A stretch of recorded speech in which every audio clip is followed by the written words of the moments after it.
할렐루야. 이 아침 죄전을 찾으신 여러분들에게 하나님의 은혜와 평강이 함께 하시기를 축원합니다. 오늘 사도행전 18장 어제도 말씀드린 것처럼 고린도에 관한 고린도 교회에 관한 말씀입니다.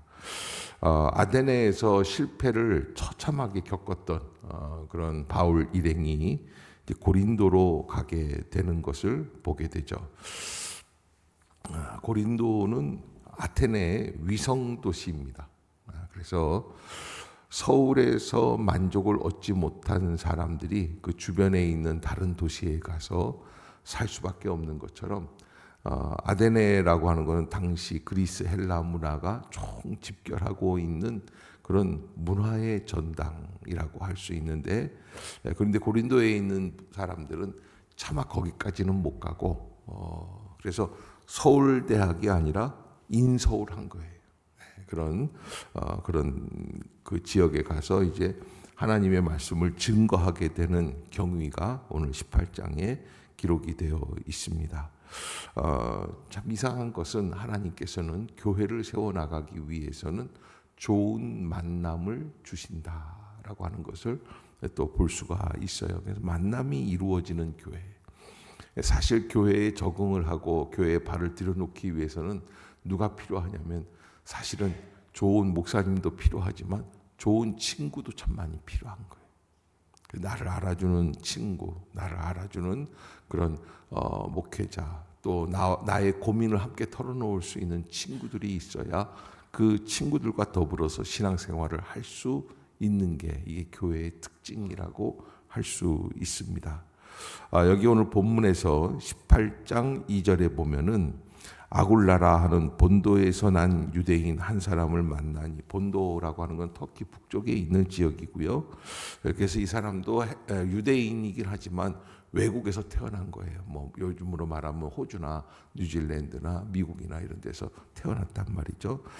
그 사람들이 다 이 글라우디오라고 하는 건 로마 황제인데 뭐라고 얘기를 하느냐, 이 사람들이 이제 로마 가서 살다가 로마에서 자꾸 유대인들이 시끄러우니까요. 유대인들이 어디 가든지 조금 보면 독특하죠. 그래서 유대인들이 쫓겨나게 돼요. 그래서 로마에서 쫓겨나서 그래서 나오게 되는데, 로마 시민권을 갖고 있지 못한 사람들은 다 쫓겨났다 그래요. 글라우디오 황제 때.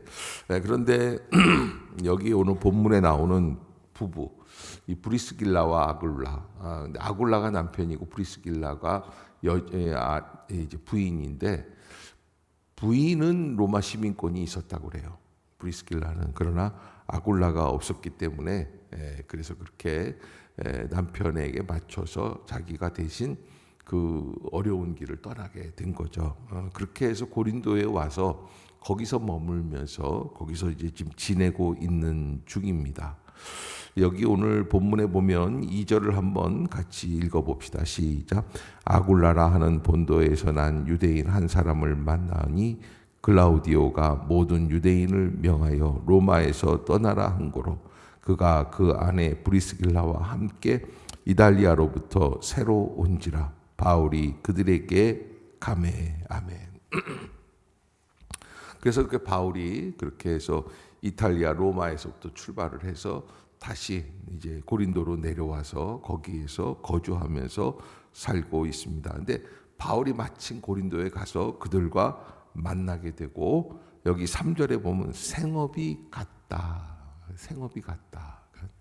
바울은 참 굉장한 학식이 있는 사람이고 많은 일을 할 수 있는 그런 종교인이지만, 그러나 또 생업은 있었어요. 텐트 메이커, 그래서 장막을 만드는 사람이다. 유대인들은 실제적인 사람이기 때문에 어디 가서든지 생존을 하기 위해서는 한 가지 기술은 갖고 있어야 된다. 그래서 그 생업을 어디에다가 이제 지금 기준을 두고 있냐면 아버지 직업이다. 그래서 아마 예수님도 아버지 요셉이 직업이 뭐였습니까? 목수였어요. 그렇게 해서 아마 예수님도 요셉의 목수 일을 함께 하지 않았을까 이렇게 추측을 합니다. 바울이 그렇게 텐트 메이커를 하고 있는데 브리스길라와 아굴라가 생업이 같아서 현장에서 함께 살면서 함께 일을 하게 되는 것이죠.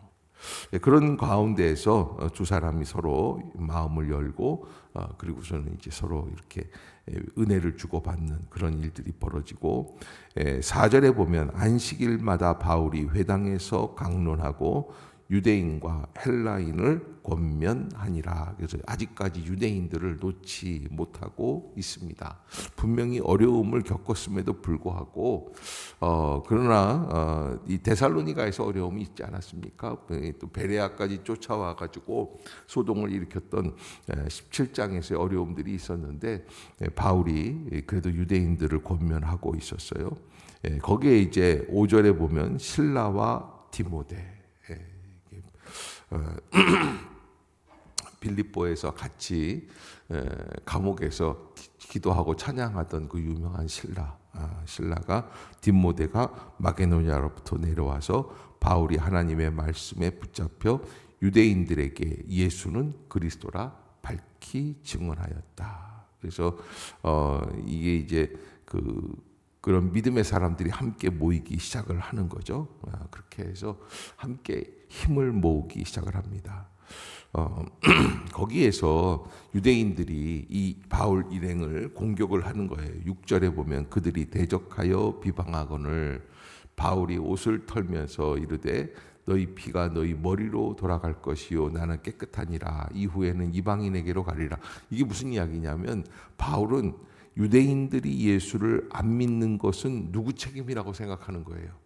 자기 책임이라고 생각을 해요. 내가 더 부지런히 그들에게 복음을 증거해야지 되겠다라고 하는 그런 열정이 있었기 때문에 복음을 증거하는데 자꾸 받아들이지를 않는 거죠. 그러니까 마음에 조바심이 생기고 바울이 뭐라 그러냐면 여기서 아주 유대인이라고 그러면 지긋지긋해지는 거죠. 그러면서 나는 이제 더 이상 책임지지 않겠다. 너희들이 이렇게 봐라. 전에도 받아들이지를 않는구나. 뭐 이런 그래서 책임을 전가하는 모습들이 나오게 됩니다. 거기에서 회당에서 옮겨서 하나님을 경외하는 디도 유스도라고 하는 사람의 집에 들어가서 그 집이 바로 회당 옆이었어요. 그러니까 이 회당 시나고게 그 옆에 우리 교회로 말하면 교회 옆집 뭐 9단지쯤 되겠죠. 그 집에 가가지고서 이제 복음을 증거하게 되는 거예요. 그런데 이제 여기 8절에 보면 회당장 그리스보가 온 집안과 더불어 주를 믿으며 수많은 고린도 사람도 듣고 믿어 세례를 받더라. 이 이상한 거는 유대인들만 빼놓고는 다 이 바울이 전하는 복음 앞에서 마음 문을 열고 그 복음을 받아들이는 모습을 보게 되죠. 그러면서 9절, 10절 밤에 그 어려운 척박한 땅 속에서 하나님이 바울에게 위로의 말씀을 주십니다. 9절, 10절 시작. 밤에 주께서 환상 가운데 바울에게 말씀하시되 두려워하지 말며 침묵하지 말고 말하라. 내가 너와 함께 있음에 어떤 사람도 너를 대적하여 해롭게 할 자가 없을 것이니 이는 이 성중에 내 백성이 많음이라 하시더라. 아멘. 자, 이 정도 되면은 고린도에서 어떤 역사가 일어나야 될까요? 고린도에서 막 그냥 카퍼레이드 할 정도로 바울을 참 좋아하고 환영하고 그런 일들이 있어야 되지 않겠어요? 그런데 1년 6개월 동안 고린도에서 머물면서 복음을 증거하지만은 그러나 여기 12절에 보면 다시 갈리오 총독이라는 사람이 있을 때인데 유대인들이 일제히 일어나 바울을 대적하여 법정으로 끌고 갑니다.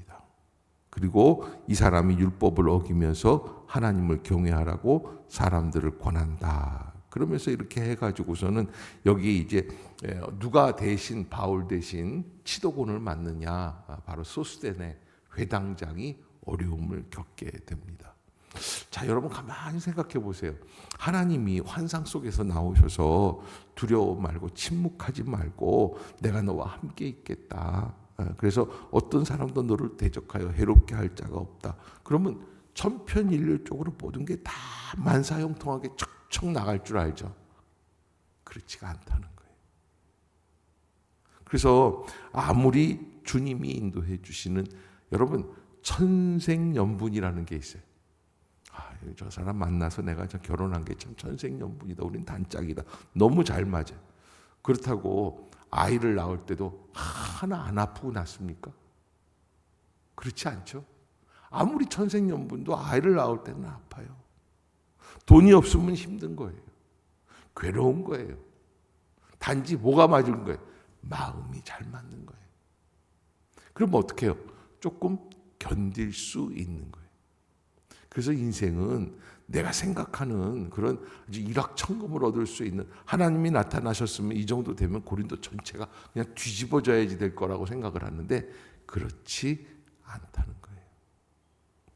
그러나 하나님은 그 안에서 무엇을 만들어내시느냐, 우리가 순종하고 거기에서 버티고 있다가 보면은 뭐가 생겨요? 고린도 교회가 생기는 거예요. 우리는 자기 입맛에 맞는 것만 하고 싶어요. 나를 착착 환영해주는 그곳에만 있기를 원하는 거예요. 그래서 뭐든지 그냥 착착 되고 뭐 멋있게 착착 될, 여러분 그거는 진짜 어린아이 같은 신앙이에요. 우리가 하나님 앞에서 정말 자녀를 키워본 사람이라면 자녀가 좋아하는 말만 할 수는 없잖아요. 근데 이걸 어떻게 잘 전할 수 있을까? 이게 지혜가 필요한 거죠. 그런데 우리는 내가 원하는 방식, 내가 원하는 방법으로만 모든 신앙생활을 하려고 그런다.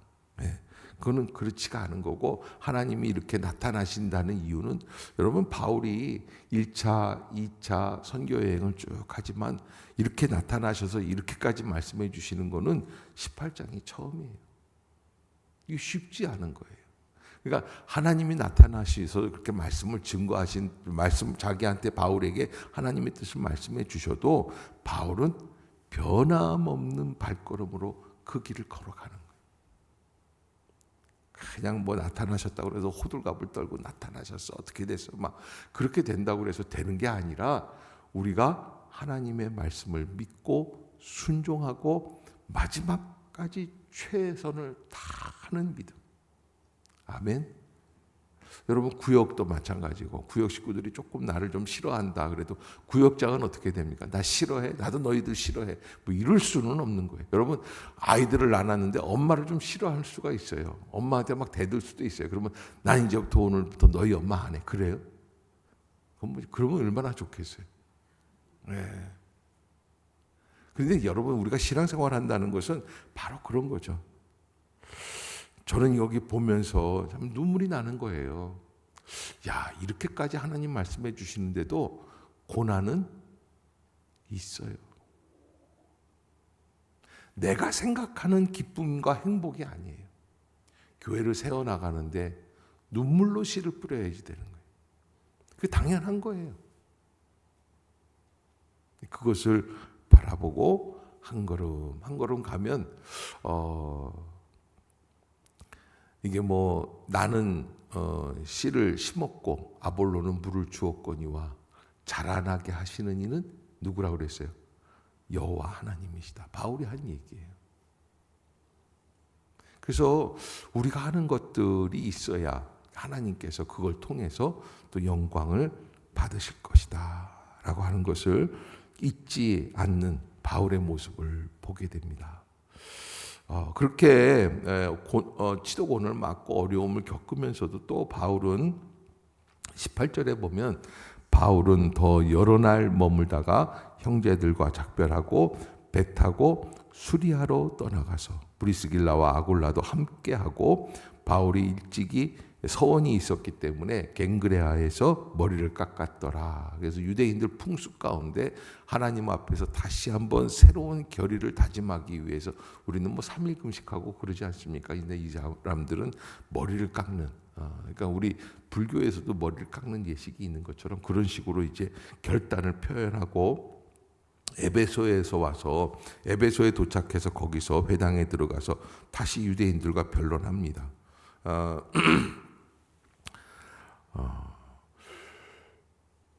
6절에서 바울은 뭐라고 그랬습니까? 나는 도저히 너희들을 이제는 뭐 지긋지긋하다. 너희들한테 복음은 안전하겠다. 그랬는데 다시 또 유대인의 회당에 들어가서 유대인들과 변론하는 거예요. 포기할 수 없는 마음이 있는 거죠. 열정이 있는 거예요.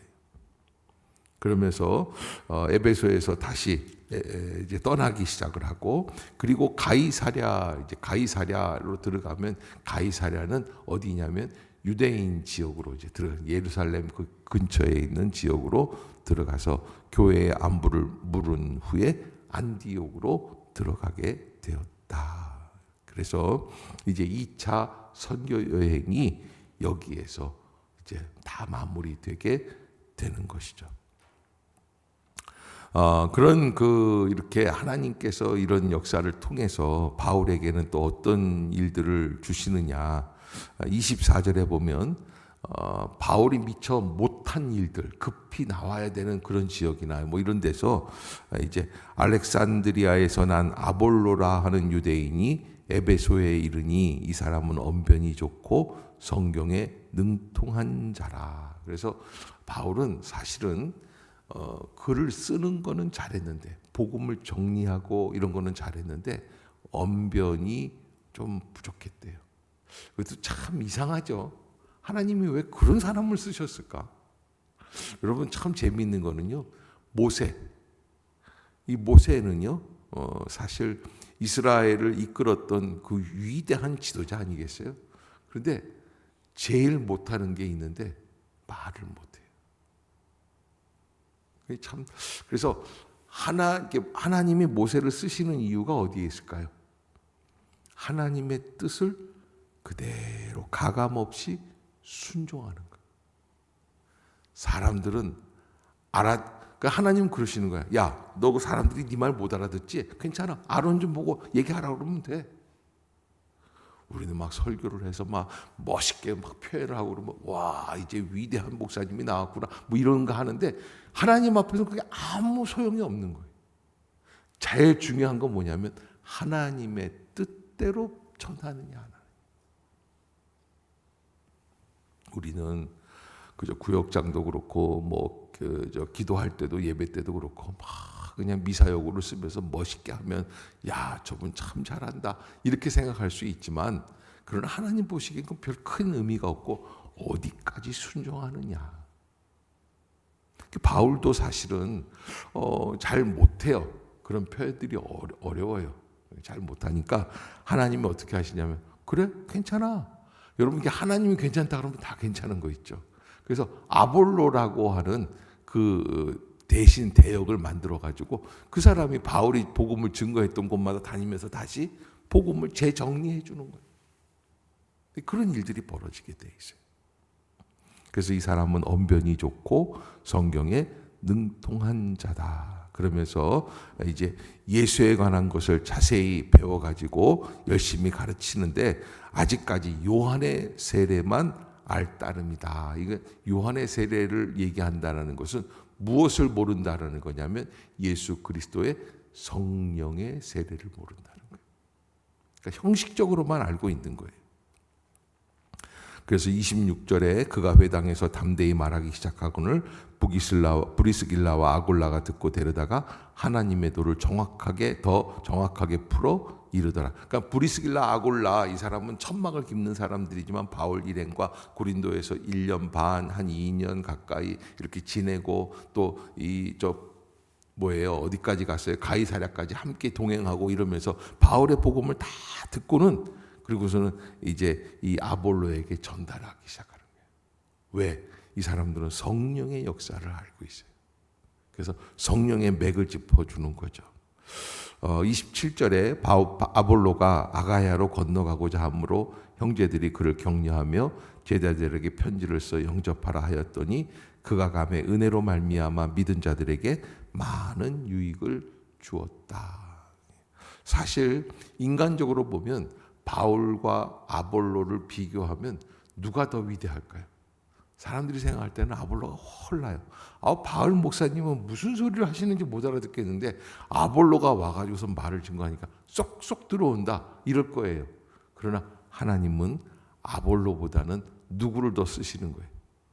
바울을 쓰시는 거예요. 그것을 우리가 알고 하나님의 뜻에 합한다라는 것은 무엇인가? 그래서 내가 항상 하나님 앞에서 변함없이 하나님의 뜻에 순종하고 하나님의 뜻을 증거할 수 있는 그런 믿음의 사람으로 살아내야 되겠다. 사람들이 알든지 못 알아주든지 상관없어요. 그냥 그 길을 쭉 걸어가는 거죠. 가끔 예전에 어머님들이 된장찌개 뭐 이렇게 끓이시고 이럴 때 보면은 별거 안 넣은 것 같은데 먹다가 보면 이런 맛이 나죠. 이게 사람의 맛인가 신의 맛인가 뭐 이런. 예? 그렇게 가서 이렇게 보면은 별거 안 넣었어요. 뭐 멸치 대가리 몇 개 나오고 뭐 아무것도 없어요. 된장만 풀고 했는데. 근데 똑같은 건데 우리가 하면 그 맛이 안 나요.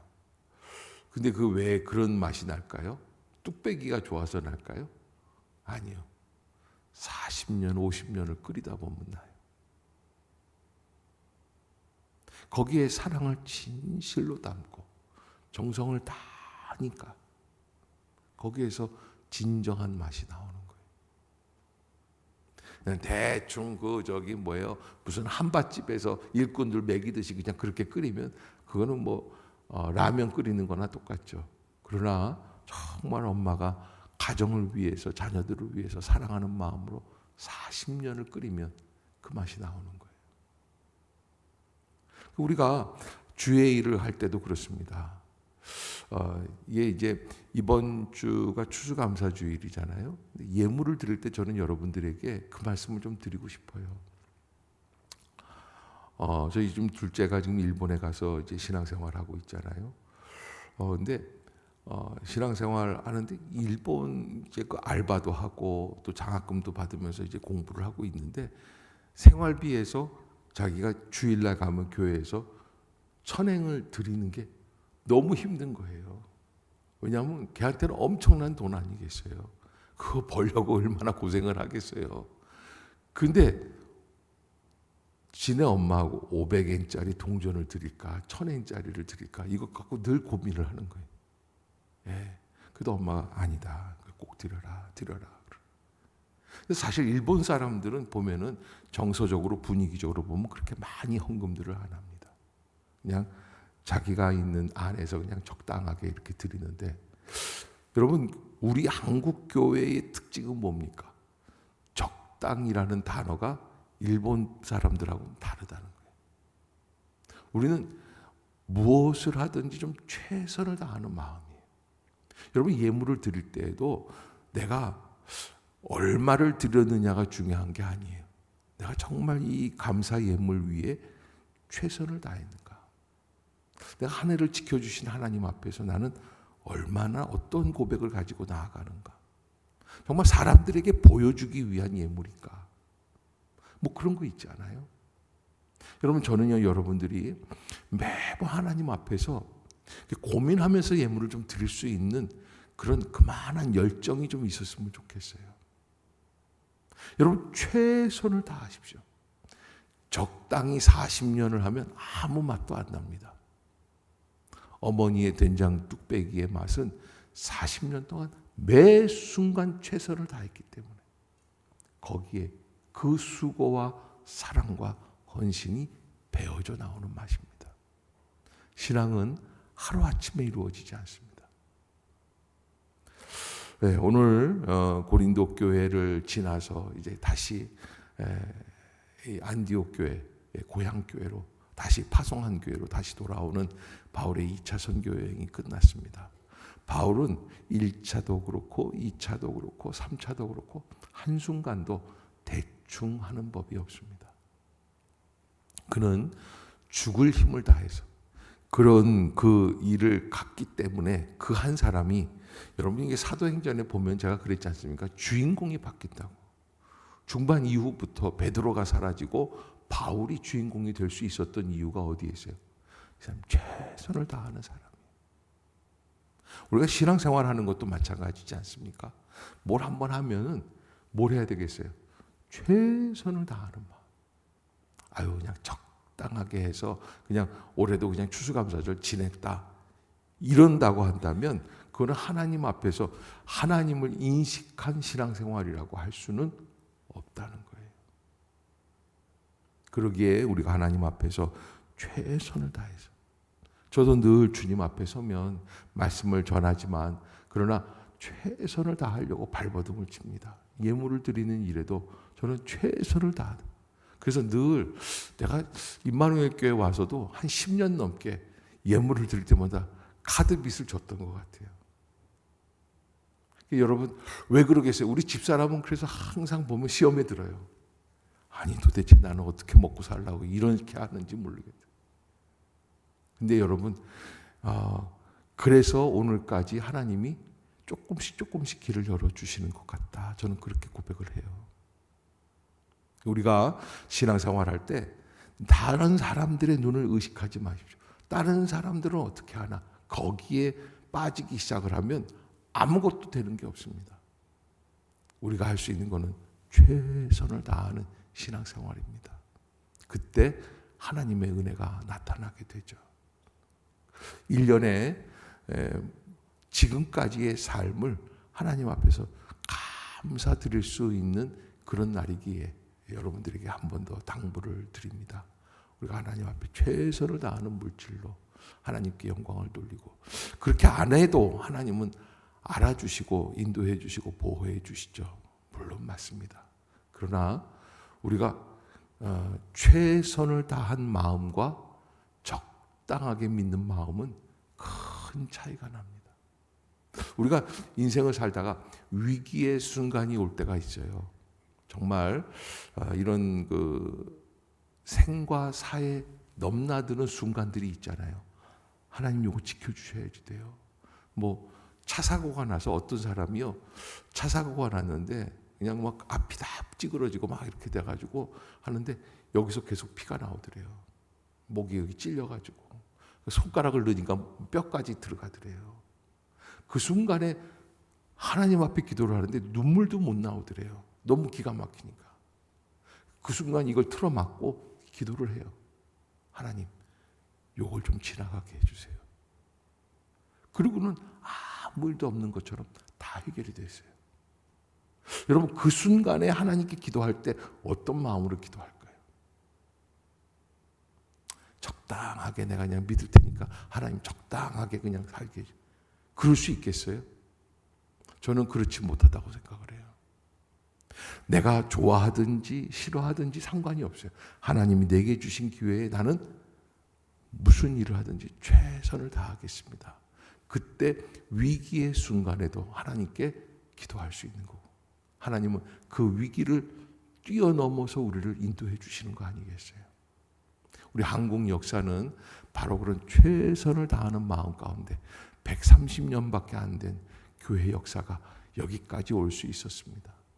여러분들이 잊지 마시고 또 이번 가을에도 하나님 안에서 늘 은혜 가운데 최선을 다하며 하루하루를 기쁨으로 살아낼 수 있는 그런 복된 11월이 될 수 있기를 주의 이름으로 축복합니다.